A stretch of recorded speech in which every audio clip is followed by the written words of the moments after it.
What's your favorite dessert? I don't like dessert, okay? Hello everybody! In today's video, you are going to be learning 6 English words that are commonly mispronounced by English learners. Dans la leçon jodia, vous pouvez apprendre 6 mots anglais que en pile apprenant mal prononcé. C'est pas faute, mais nous allons dire exactement comment prononcer. Can you say them?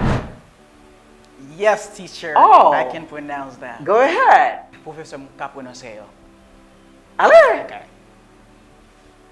Says, pizza, chocolate, favorite, dessert. Oh no, brother. Let me show you how to pronounce them. Vamos montrer comment pour dire. Okay? Okay, teacher. Here we go. Tande avec un peu l'attention. Listen to me carefully.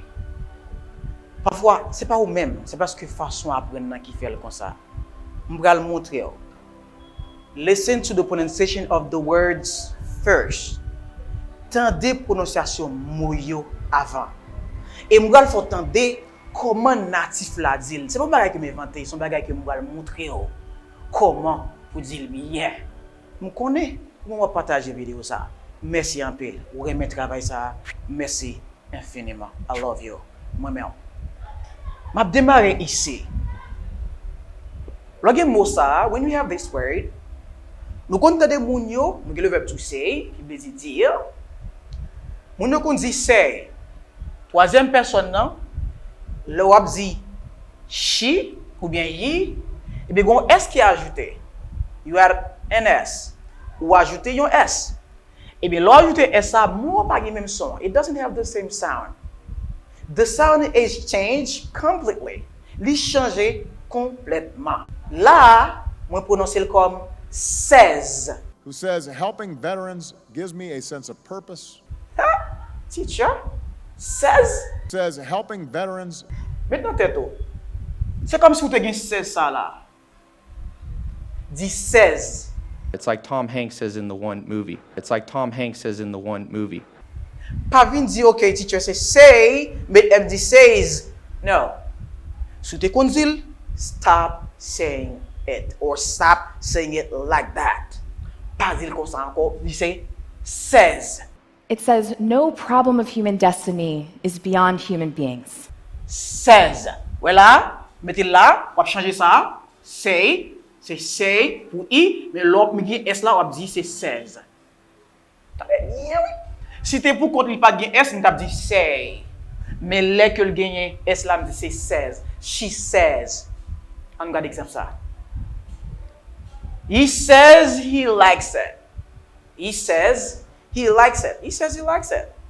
Il dit le remel. He says he likes it. Est-ce qu'on me dit he says no, I don't say that. M'espérer que je dis ou dit wow, comment tu dis wow teacher merci en pile. Et objectivement m'a dit sincèrement, me passer temps pour m'aider à parler anglais. M'a aider à parler anglais. Même prendre 100 temps pour m'aider à parler. Ou parler, de vous suivre, partager contenu yo. En allez. You know, gros problème moun yo kon souvent prononcer, c'est ça. Moun yo souvent dit pizza. Mais si Amérique t'a dit, le mon achit t'a dit, il t'a dit comment? Good pizza. Ah oui, il t'a dit comme ça. Pizza. OK. Mais ou même souvent dit pizza. OK? Mais moi c'est pizza. Oh, I might eat pizza. pizza. Oh! Mes amis, We're gonna wrap it up in some pizza and teacher, pizza, c'est français ou dit pizza. Mais anglais, on parle anglais, c'est pizza vous dit. Pizza vous dit. OK? Pizza. Pit, c'est comme si me dit pit. Pit. Côté T ça a sorti là, pas de T non, mais me dit pit. Et puis c'est Z moi là, mais on dit c'est S pour me poser le pizza. Oh! It's time for Battle of the Bites, Chicago pizza. Say thank you to me. Thank you too because you're watching. Merci parce que vous regardez. Premier pizza, comment on dit qu'on y a? Et qui était fait, et qui était inventé, c'est en Italie, 11 mars 1889. On dit c'est pizza. On va parler anglais. Pizza. Pizza. On allez. Pizza. Pizza. Donc, fin tandem. Avant de quelque natif. Snack. Pizza Hut. En allez? Snack.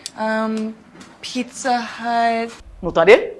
Bon, si vous connaissez ces jouets, bon, faut entendre l'autre natif qui parle toujours, qui dit même moi. What? Snack. Pizza Hut. Pizza. Ok.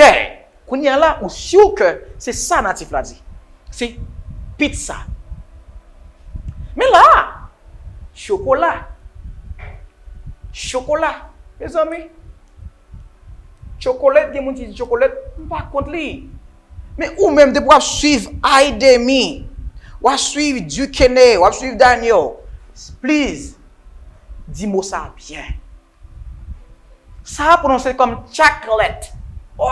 I forget we have chocolate in the house. Comment on dit?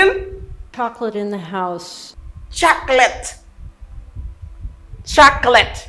Mais maintenant, moi, c'est chocolaté. Oui, voilà. Mais c'est chocolate. Ouais? Chocolate. Look, Mommy. Her skin is like chocolate. Oh! Même lait, non, le voyez. Chocolate. Repeat. Chocolate. He buys a box of chocolate. Oh! He buys a... Bon, on va le faire liaison bientôt. He buys a box. Bon, souvent, on dit box tout. On va raconter. He buys a box of chocolate. Like coffee, chocolate, and alcohol. Il achète une boîte de chocolat. Partagez vidéo. Partagez vidéo. Merci en pile. Merci en pile. En pile l'amour. Respect. She buys a box of chocolate. Je ne peux pas dire mon abonné à Chanel. Ou elle bon ou abonné. C'est ça lié. Ou elle pas bon ou pas apprécié, pas abonné, c'est comme ça lié. Ou pas forcément abonné à ça que va faire. Ou bail valeur. Donc mon nan aime la pour ça, la pédéo, la continuer suivre parce que même on va pédé le tout. OK? Là. Ça vraiment important. Ça. Mon yo souvent dit favori. L'on dit préféré en anglais, on dit c'est favorite. Favorite. Favorite. And he was one of my favorite people in the entire world. Préféré, comment on dit c'est? Favorite. Encore? Me, and he was one of my favorite people in the entire world. Favorite people in the entire world. Favorite. Favorite. Encore? What was your favorite thing about it, Squeaks? What? Favorite. What's your favorite recipe? What's your favorite recipe? Bon, ça va être méchant encore. Recette en anglais, me dit c'est recipe. Oh, c'est bon pile moi mais ça. Me dit c'est recipe. On va focus sur recipe, mais focus sur préféré qui c'est favorite. Favorite. On allait? Favorite. What was your favorite thing about it, Squeaks? I want to learn English because all your favorite artists are using English. What's your favorite recipe? Nous étions deux pour nous finir. Je prends ça qui c'est légumes. On dit légumes en anglais. On dit vegetable. Même vous entendez? Et l'autre ami qui dit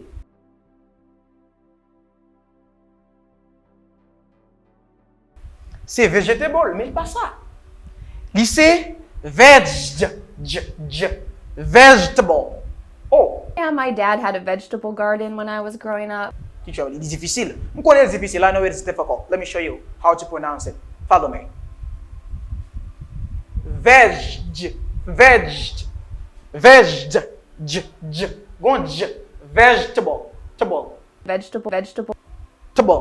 Vegetable. Comment tu légumes? Vegetable. He doesn't like eating raw vegetable. Vegetable. He doesn't like eating raw. Cru. Okay, ça pas cuit. Raw. He doesn't like eating raw vegetable.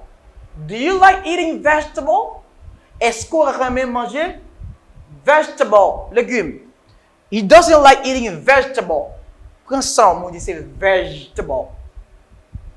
Et dernier accès, il y a une nuance là-dedans parce que il y a un dessert, Mais il y a une question de stress. On ne va pas focus sur lui, je passe dans la vidéo, on va focus sur ça.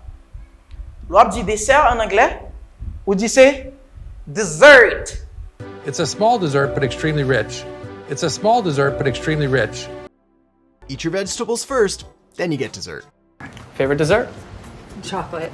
The guests had cake for dessert. Jodia mentionné 6 vocabulaires. Moi, je ne dis pas 16 encore, ou 16.